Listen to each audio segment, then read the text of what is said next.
Cotillo.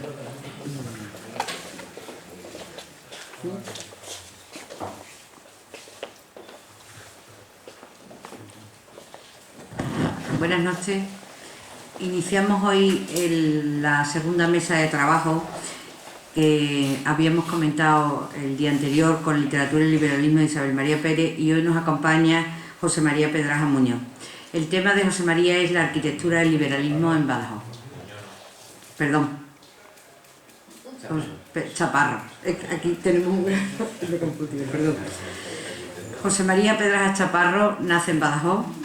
Es licenciado en Historia del Arte y técnico especialista en Patrimonio y Restauración por la Universidad de Extremadura. En la actualidad ejerce como profesor titular de enseñanza secundaria en el Instituto Domingo Cáceres de Badajoz, impartiendo la asignatura de Historia del Arte. Se ha formado en la Universidad de Extremadura y en la Universidad de Parma, en Italia. Con posterioridad, su vida profesional se ha centrado sobre todo en la docencia, llevando a cabo su tarea docente en distintos institutos de la provincia. También ha iniciado una vía a través de la crítica del arte y ha publicado algunas de sus críticas en el Diario de Extremadura Hoy. Ha colaborado como profesor de expresión plástica en la Facultad de Educación de Badajoz y profesor en la Universidad de Mayores de Extremadura.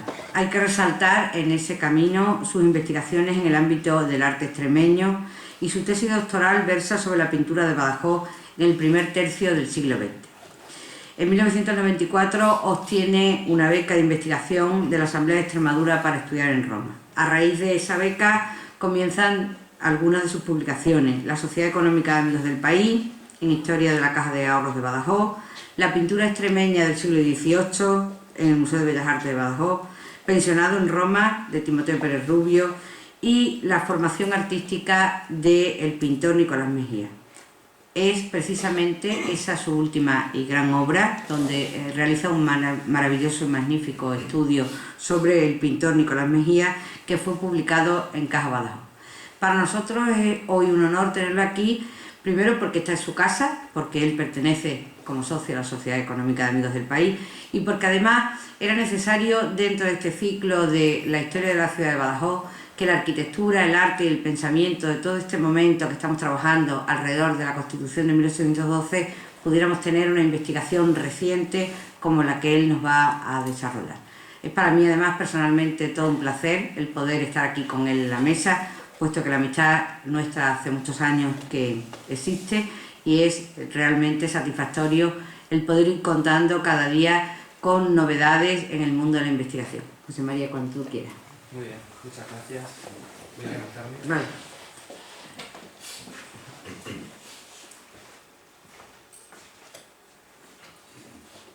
Bueno, muchas gracias, Carmen, por tus palabras. Muchas gracias también a la Económica por contar conmigo para esta mesa de trabajo sobre el liberalismo en Badajoz. Bien, como ven, la charla, la ponencia que nos toca hoy va a versar sobre la arquitectura del liberalismo en nuestra ciudad. Me preguntaba un amigo ahora que qué era eso de la arquitectura del liberalismo. Pues bien, lo podemos entender desde dos puntos de vista que además creo que son complementarios. Por una parte, la arquitectura que se realiza en la época en la que se está implantando el liberalismo, no solo en Europa, sino en España, en Badajoz. Y para establecer una cronología lo más escrupulosa posible, diríamos que iría desde 1810, las Cortes de Cádiz, la convocatoria de las Cortes de Cádiz, hasta, pasaría por Isabel II, por la restauración monárquica, iría hasta el reinado de Alfonso XIII. Es un periodo amplio en el tiempo, pero no nos olvidemos que, por una parte, ese término de liberalismo político es acuñado en las mismas Cortes de Cádiz, y también no nos olvidemos que la implantación del liberalismo, tanto en Europa como en España, va a ser un proceso muy lento, un proceso de idas y venidas, de triunfos y fracasos, y en la arquitectura además pues eso se va a ver perfectamente. Pero podemos entenderlo también desde otro punto de vista, y es el de la arquitectura promovida por el nuevo Estado-Nación que surge tras las revoluciones burguesas del XIX y por la nueva sociedad liberal, que sustituye a la antigua monarquía absoluta y a la sociedad estamental. El parlamentarismo, la institucionalización de la cultura, la industria o los transportes, crean nuevas necesidades que serán solucionadas a partir de la recuperación de estilos del pasado, pero con una voluntad creativa distinta, y a partir de la novedad aportada por la ingeniería y los nuevos materiales. Bien, es curioso que en los manuales de arte, cuando hacemos un recorrido por la historia del arte, es curioso que los estilos artísticos se estudian mediante una diacronía de estilos, es decir, el románico sucede el gótico, después el renacimiento, después el barroco, el neoclásico, y sin embargo llegamos a esta época y nos encontramos con que casi todos los historiadores renuncian a esa diacronía, se rompe y aparece ya pues, el arte del siglo XIX o arte del siglo XX, en este caso arquitectura. Bien, cuando muchas veces del paso de un siglo al otro no hay una ruptura, de hecho el modernismo surge en el XIX y continúa en el XX. Otros autores prefieren hacer una especie de catalogación de estilos, de los neos o los revival que aparecen, modernismo, eclecticismo, etcétera, ¿no? O neoárabe, neogótico, lo cual se convierte en una enciclopedia y a veces resulta también confuso. Por último, algunos historiadores como Sureda nos habla de arquitectura romántica, intentando hacer una correspondencia con lo que son también con lo que es la literatura o la pintura, y nos dice, bueno, ¿y qué es la arquitectura romántica? Pues aquella que se desarrolla en el romanticismo, pero a la hora de identificarla desde un punto de vista estilístico resulta bastante complicado porque hay distintos estilos contemporáneos. Bien, por lo tanto nosotros hemos querido utilizar este término, el liberalismo, como hilo conductor, como motor de todos estos cambios que al igual que se están operando en la sociedad, pues al igual los vamos a ir viendo en la arquitectura. Para empezar diríamos que, bueno, elegimos Badajoz porque es un curso que se está haciendo sobre nuestra ciudad en este momento, y a mí me gustaría decir 5 características de la ciudad para entender bien cómo va a ser esa evolución. Por una parte, el carácter militar y de recinto amurallado confieren una personalidad determinada. Es precisamente ese corsé militar, que es la muralla, la que obliga a una paulatina renovación constructiva interna a medida que la destrucción de la guerra y las desamortizaciones vayan liberando espacio. En un segundo lugar, hay que destacar el desarrollo comercial y agropecuario tras la consolidación del régimen liberal y un largo periodo de paz de más de 120 años. Es difícil buscar en la historia de la ciudad un periodo de paz tan prolongado. 120 años da un desarrollo a la ciudad como que no había conocido en mucho tiempo. Quizá habría que remontarse al Renacimiento para ver un momento de esta efervescencia cultural y arquitectónica. Una tercera característica de la ciudad de Badajoz sería convertirse en este momento como un centro de poder importante. La capitalidad territorial, regional o provincial, recuerden la Junta Suprema de Extremadura en 1808, la Capitanía General de Extremadura, que confiere ese carácter también militar y de decisión, Diputación Provincial de Extremadura y después, a partir de 1833, de Badajoz. Por cierto, muy disputada por otras poblaciones de la región, teniendo en cuenta que esto iba a determinar también pues, una importante recepción por parte de la ciudad de edificios, de instituciones, como así lo vamos a ver. En un cuarto lugar veríamos un desarrollo cultural también que va a definir la ciudad, un gran número de sociedades culturales, la prensa, el apoyo a las artes, profesores, funcionarios oficiales que venían del resto de España y confieren a la ciudad un ambiente más abierto. Y por último, la cercanía a Portugal. Si bien la frontera en épocas de guerra va a ser un problema, pero en épocas de paz sí es verdad que es permeable y las influencias artísticas y culturales son muy importantes. A partir del ferrocarril y de la conexión con Lisboa y con Madrid, parece que estamos hablando ahora también, pues esa mejora del transporte va a implicar también una mejora en los intercambios culturales.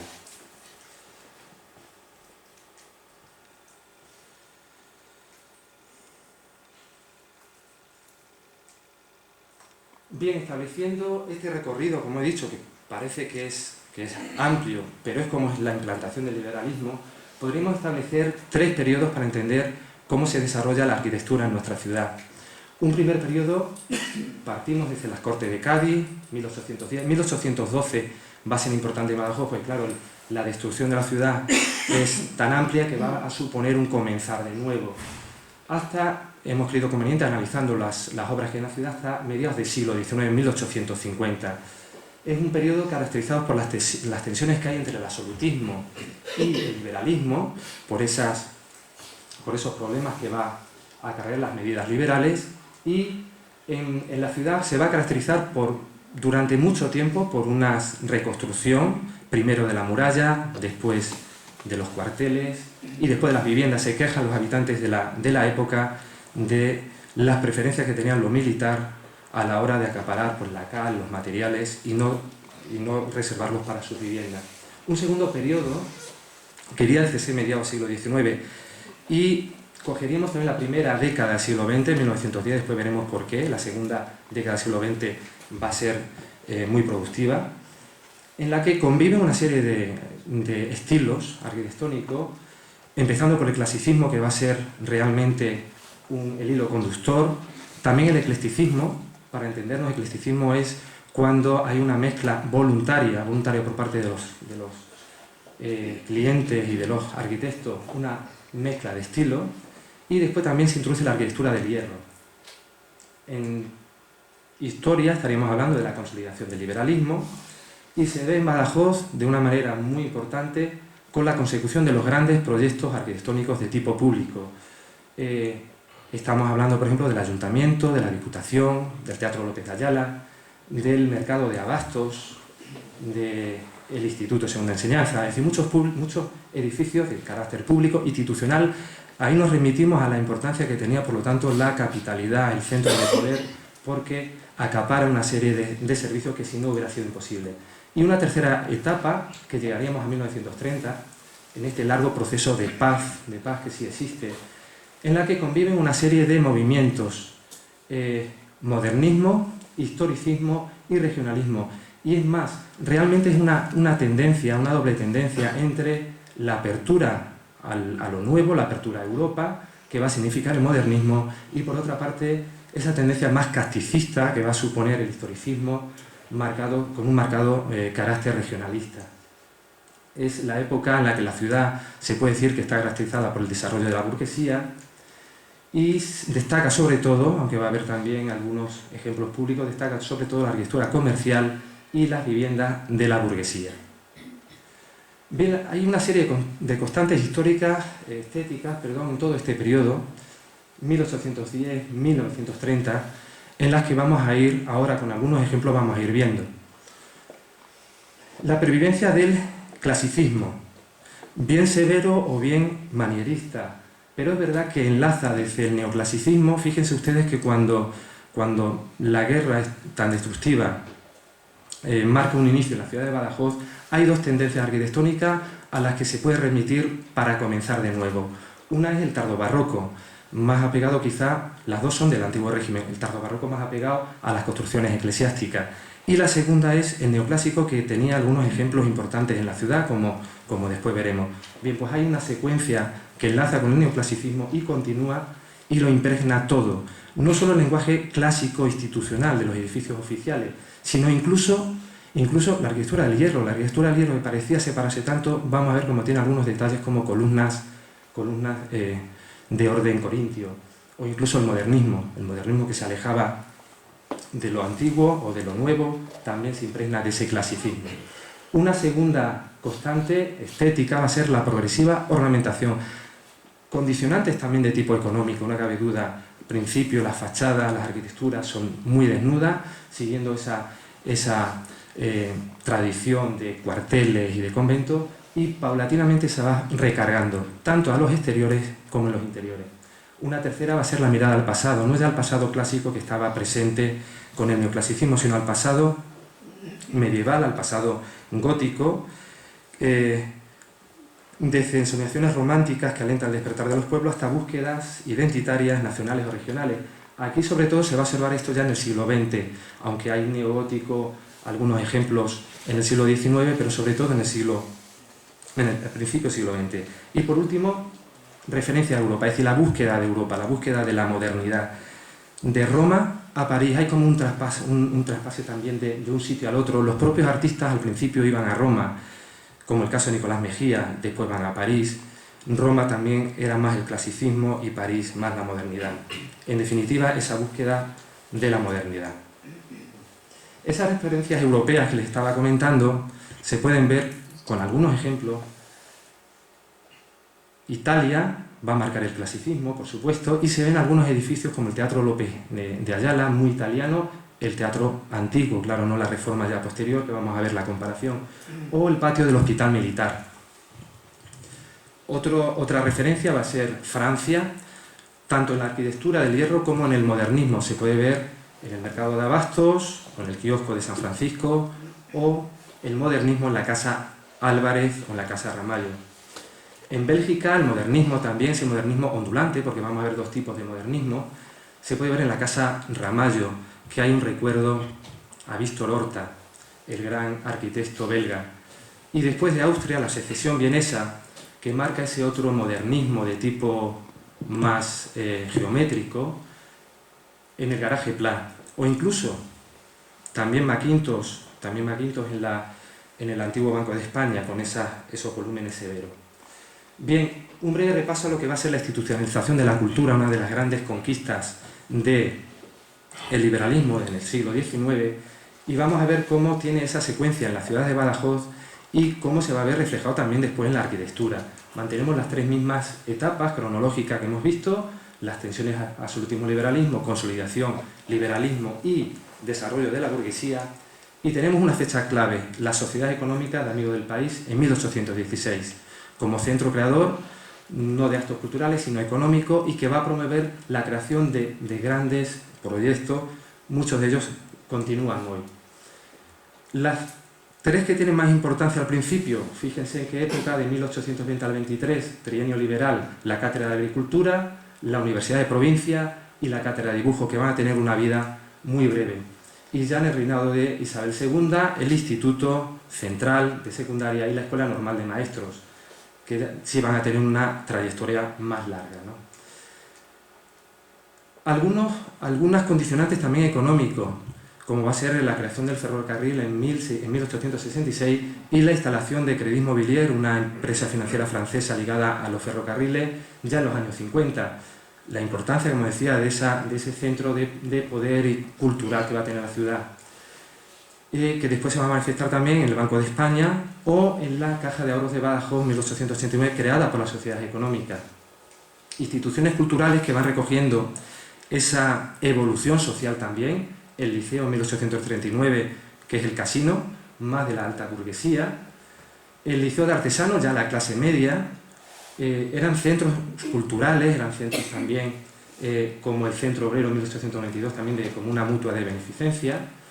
Y qué curioso la fecha, 1822, porque en 1890 se había conseguido el sufragio universal. Una fecha que va a marcar va a ser la exposición regional, igual que las exposiciones regionales, las exposiciones universales eran importantes a nivel internacional para ensayos de arquitectura. Aquí la exposición universal, o regional mejor dicho, va a tener importancia porque pone de manifiesto la importancia de la región, la importancia de la ciudad, tanto desde el punto de vista económico y cultural. Lo que no puede llevar a cabo es un edificio, y lo que hace es hay una renovación de lo que es la Diputación actual.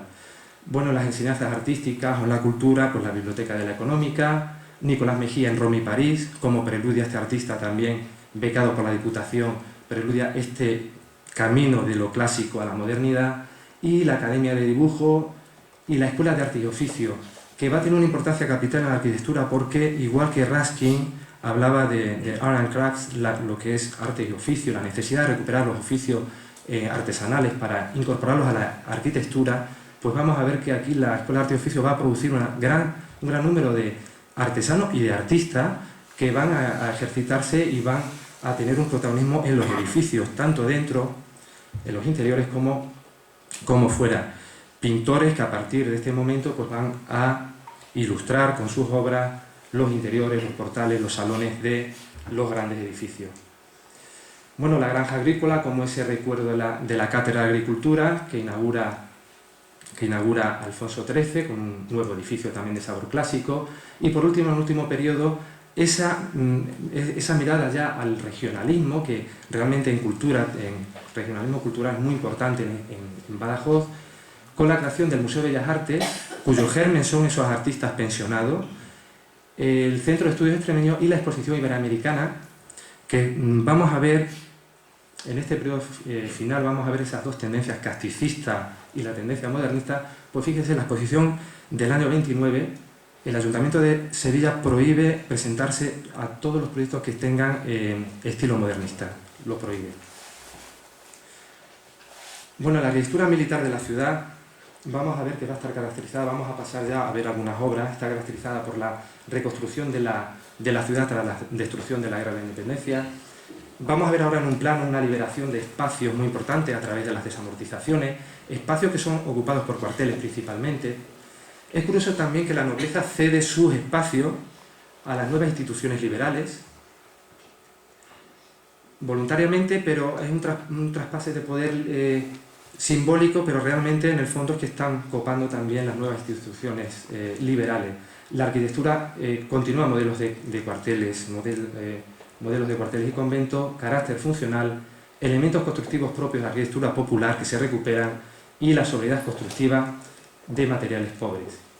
Bien, un plano de la ciudad de Badajoz de Luis Domingo del Valle, de 1812, muy interesante porque recoge cómo es la ciudad tras la toma ya por las tropas aliadas, por los ingleses, la recuperación de la ciudad, y nos detalla además, más que por la forma interesante, por la descripción que nos hace de la destrucción que ha habido. Define todos los edificios como arruinados, como hay que reconstruirlos, y realmente esa es la gran empresa, tanto de murales como de edificios, que va a comenzar a partir de ese momento.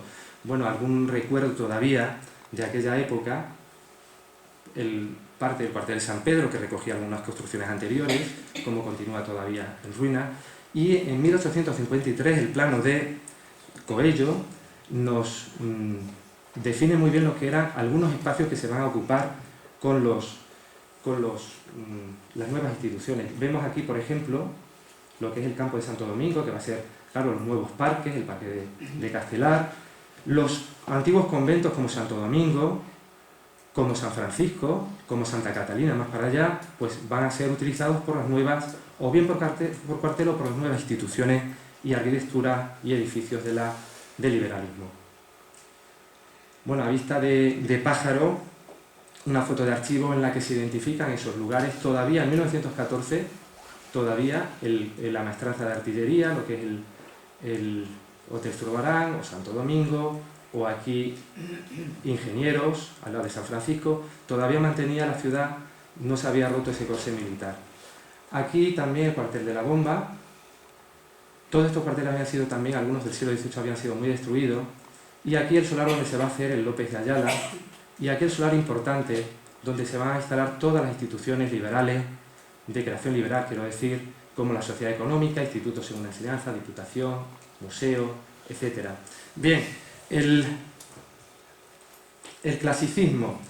Realmente, como decía, no hay que mirar muy atrás. La ciudad de Badajoz contaba con una serie de elementos neoclásicos muy importantes, como esta, que es la portada del antiguo cuartel de Ingenieros, que hoy se encuentra en el Museo de Bellas Artes. Cuartel de artillería en la trasera del Hotel Zurbarán, cómo marca, se va a recuperar, claro, después de la destrucción, cómo marca toda una secuencia constructiva caracterizada, como decía, por esa desnudez de los muros. En las viviendas, pues podemos observar algunas viviendas además que tienen importancia porque representan el liberalismo de los personajes que allí la habitaron. Bueno, aparte de Godoy, que era ilustrado, no liberal, donde nació también Bartolomé José Gallardo, como recuerdan las construcciones conventuales o cuarteles, o la de Vicente Barrantes, también en la misma calle, 2 casas más allá. Es pocas veces lo que, cuando se construye fuera de las murallas, por ejemplo el Polvorín del Cerro del Viento, en la que sigue una arquitectura de tipo tradicional, popular, como decíamos, y en lo que era el antiguo Bárbara de Braganza se aprovecha el convento, de ahí son estas cúpulas semicirculares que forman un corredor. Del antiguo convento de Santa Catalina del siglo XVII, pues se aprovecha, se utiliza, se reconstruyen esos elementos de cómo tienen estos ladrillos de adobe concéntricos que terminan en la clave. Y ese segundo periodo que decíamos de las grandes arquitecturas va a venir marcado por arquitectura de tipo público, como decíamos, el Hospital Militar, La línea clásica que les decía, el patio del Hospital Militar, de unas columnas toscanas pareadas muy sobriedad militar. El Ayuntamiento de la Ciudad, además, que recoge un proyecto neoclásico de Diego de Villanueva, la horizontalidad que tiene, es el cambio que se traduce este primer proyecto de 100 años antes, de 1750 y tantos, de Diego Villanueva, que era realmente el teórico del neoclasicismo. No se puede llevar a cabo por falta de presupuesto, quizás la constante en la ciudad. Y realmente lo que se recupera de ese proyecto, en el ayuntamiento también que hubo anteriormente, en las casas pintadas, en la misma Plaza San Juan, pues va a ser este pórtico de columna, esta balconada de columna.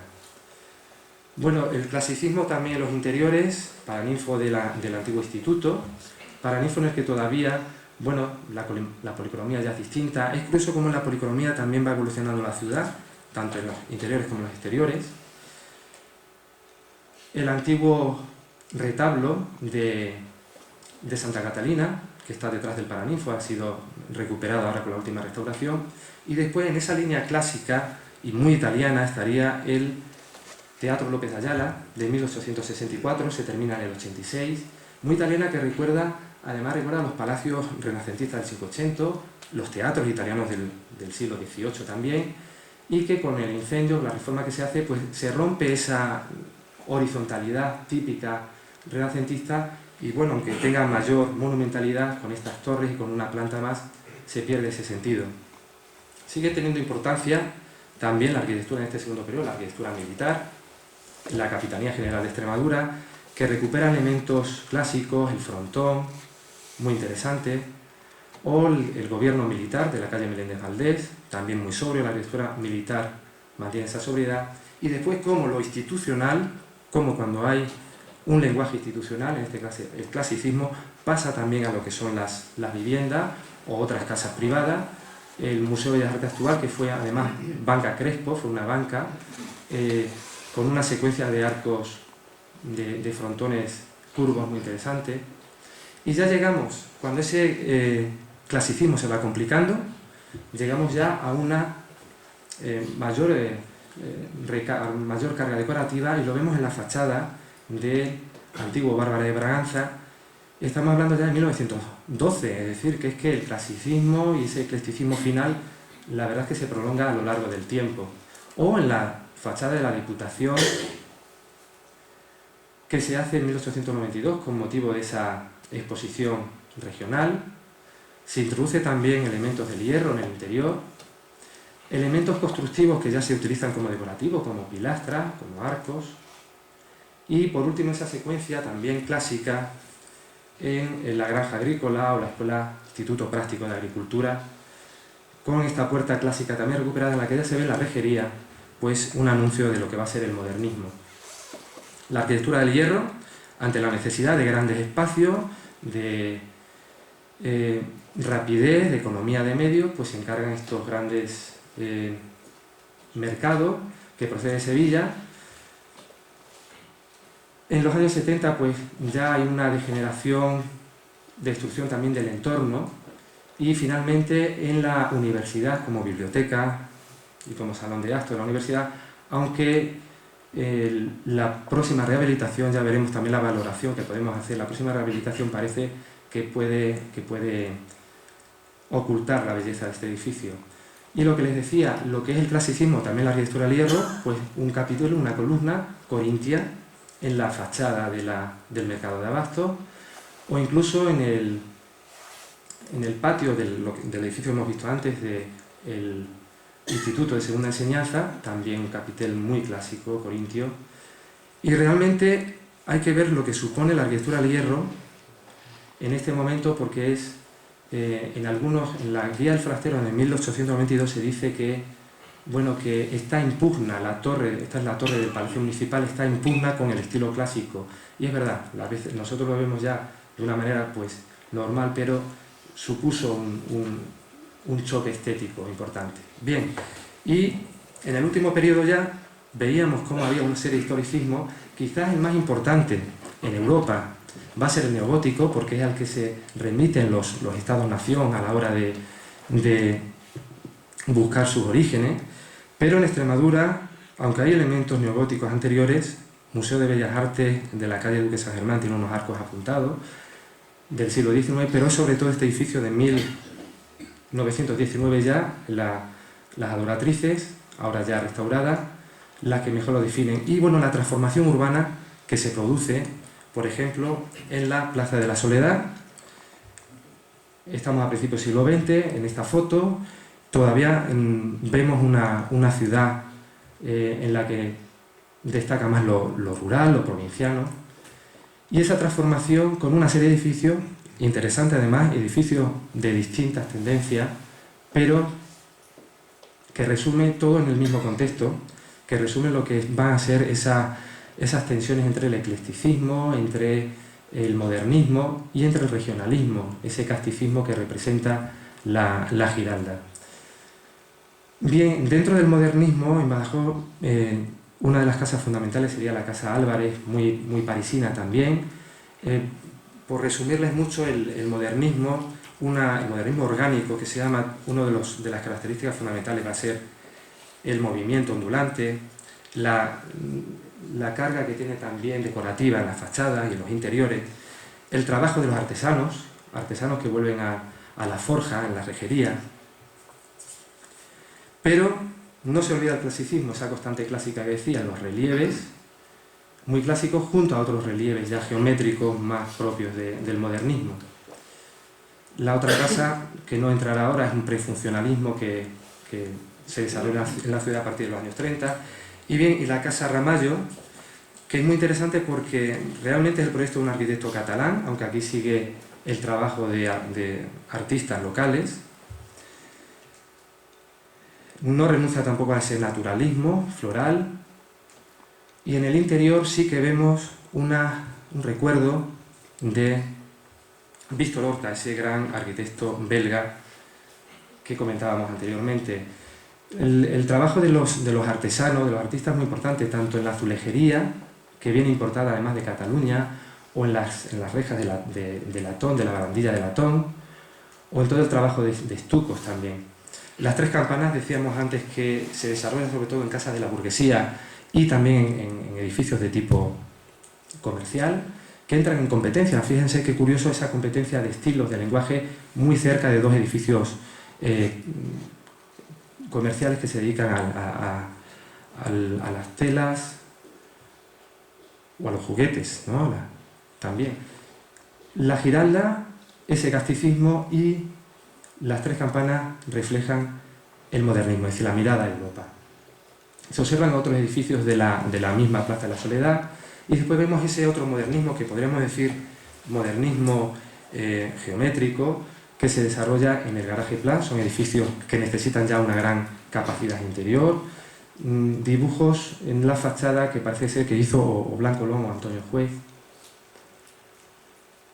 Y después uno de los elementos también muy curiosos, poco conocido, el antiguo Banco de España, hoy en la sede del Conservatorio Superior, también en la Plaza de la Soledad, que recuerda por sus volúmenes, por ese diálogo de vacío y de macizo, esa pesadez, esa rotundidad que tiene, recuerda a Mackintosh, a la Escuela de Glasgow.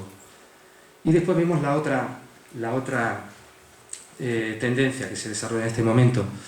Tenemos, por lo tanto, el modernismo por una parte, Europa, y por otra parte el casticismo, que mira a lo neoárabe, decía antes, que mira también a Andalucía, y es verdad porque los arquitectos muchas veces proceden de allí, o los modelos proceden de allí, o la publicidad que se quiere hacer, como en la Giralda, procede de allí. En este caso, labores también de tipo artesanal, en todo lo que es las vidrieras, o lo que es los tejados de tipo árabe. Esa tendencia también se continúa en la Casa Puebla. Hay una mezcla ya también de estilos de eclecticismo, pero casticista, es decir, es la búsqueda de lo propio frente a esa modernidad.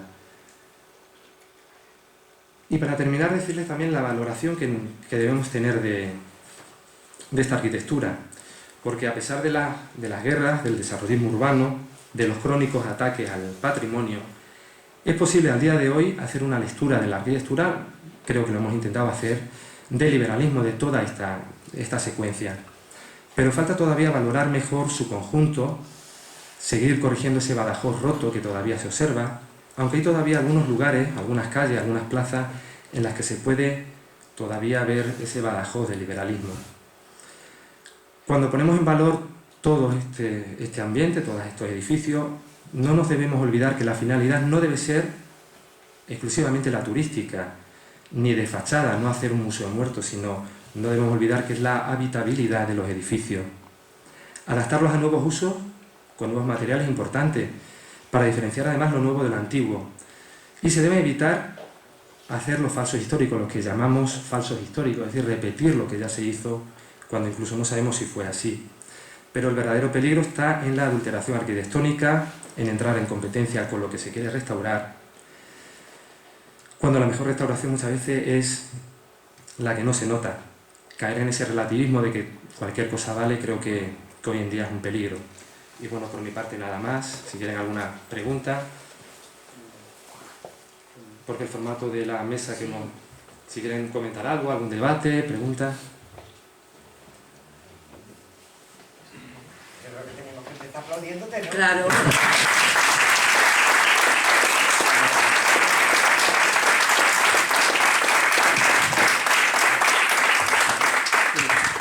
Yo creo que hoy hemos empezado a ver la ciudad de otra manera, ¿no? El recorrido del paisaje y sobre todo el lenguaje de esos iconos que José María nos planteaba en el comienzo de las charlas, cuando los distintos ciudadanos, que ya hemos conocido a través de las charlas anteriores, cómo van cambiando la mentalidad, de esa mentalidad cerrada, de cuarteles, que ha tenido la ciudad de guerra, de tantos años de guerra, cómo comienza a ser mucho más abierta. Entonces esa búsqueda del liberalismo que él nos ha planteado para mí ha sido maravilloso, porque yo creo que nos ha hecho a todos recrearnos de alguna manera en un recorrido y en un paisaje excelente que la ciudad tiene, que muchas veces no miramos, ¿no? Que es lo que nos suele ocurrir a los habitantes habituales de la ciudad, no solemos mirar. Yo, para iniciar el debate, que creo que debe ser interesante, me gustaría preguntarle a José María sobre ese mundo de Roma y de París que él ha planteado, que además lo ha estudiado estupendamente en la figura de Nicolás Mejía. ¿Cómo lo verías tú? Es decir, ¿cómo vuelven estos artistas cuando vuelven? ¿Qué cosas nos cuentan, ¿no? De alguna manera. Bueno, esto que comentaba de Nicolás Mejía es que también se observa, claro, en los arquitectos, no solo los pintores, los arquitectos y la burguesía. La burguesía ya comienza a viajar. Hay una mayor difusión a través de la prensa, a través de los libros, y entonces hay un mayor interés, claro, en copiar modelos o inspirarse en modelos muchas veces, no la copia exacta, pero sí en la inspiración. Y esta alternancia Roma-París, clasicismo, modernidad, pues se ve en la pintura de un Nicolás Mejía, y se ve también, por ejemplo, en la arquitectura, como hemos visto, en ese diálogo que hay, en esa constante clásica que yo he manifestado, y después esa mirada también a París, hacia el modernismo, hacia la arquitectura del hierro, cómo va llegando, ¿no? Realmente es, como yo decía, ese periodo de paz prolongado lo que permite salir de ese aislamiento que era la muralla. La muralla todavía no se había roto en esta época en la que hemos estado hablando, va a ser a partir de los años 30, justo la frontera esta. Por eso yo creo que tenía una gran unidad todo este periodo, ¿no? Y va a ser a partir de entonces cuando esa ciudad asimila ese progreso a través de la paz y la ausencia de la guerra. José María, tú como especialista, ¿cómo evaluarías la conservación del patrimonio artístico de la ciudad de Badajoz, tanto en el pasado como en el presente? Bueno, la verdad es que es una pregunta muy interesante, la verdad que sí. Pues bueno, creo que hay mucho por hacer, Hablamos de ese Badajoz roto todavía. Y después bueno, creo que vivimos una época de sensibilización mucho mayor. Sí, es verdad, hay muchas asociaciones, esto era impensable hace 20 años. Dando un paseo por estos edificios que hemos visto, dando un paseo por la ciudad, sí que vemos una renovación, es decir, edificios que antes no percibíamos, ahora por lo menos se ha pintado la fachada. El peligro es caer solo en el fachadismo, eso, no en la restauración de fachada. También hemos visto cómo se han puesto en uso algunos edificios y se han abandonado, la Giralda o las Tres Campanas, es difícil, claro, poner en uso todos estos edificios para usos culturales, es muy difícil, ¿no? Se nos debe olvidar que también hay que dar habitabilidad a todos estos lugares.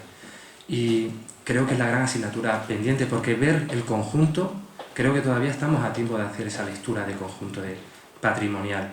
Y por ahora creo que la sociedad civil tiene todavía mucho que hacer. De hecho, estamos tirando proyectos propios de la económica, estamos tirando más que las instituciones en renovar ciertos lugares, como el Fuerte de San Cristóbal, por ejemplo.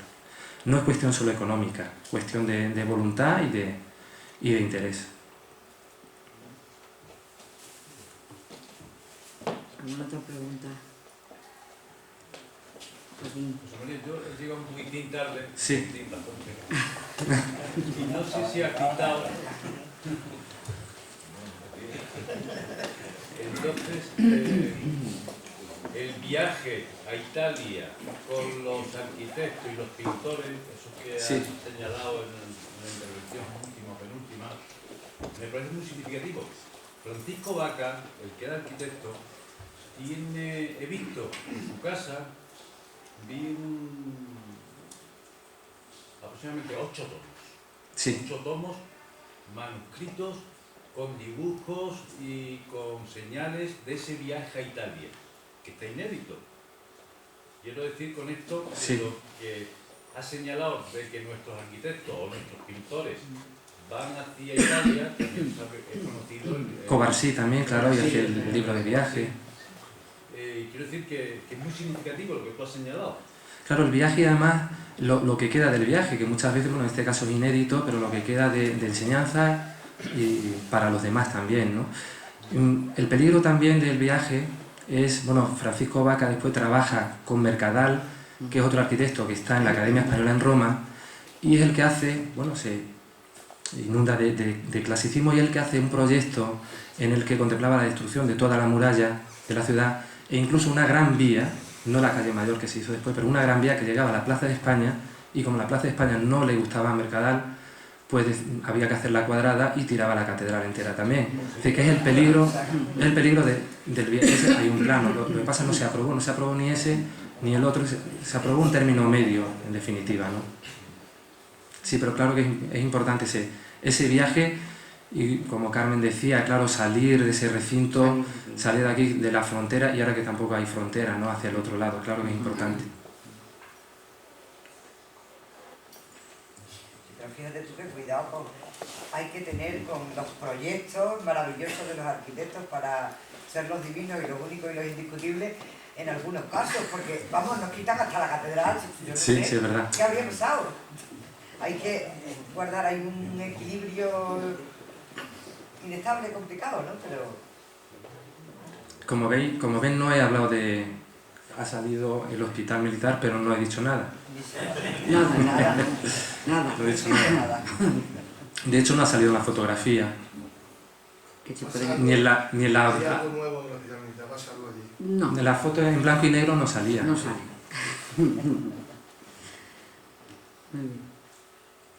Muy bien. Pues nada, Si muchas no gracias tenéis por otra su presencia. pregunta, agradecer a José María su magnífica charla y bueno, y invitaros a que en el mes de mayo sigáis estando con nosotros en la jornada que se iniciarán el día 6 de mayo con José María Lama sobre pensamiento político y sobre un poco las novedades bibliográficas también que en ese momento puede haber. Muchas gracias.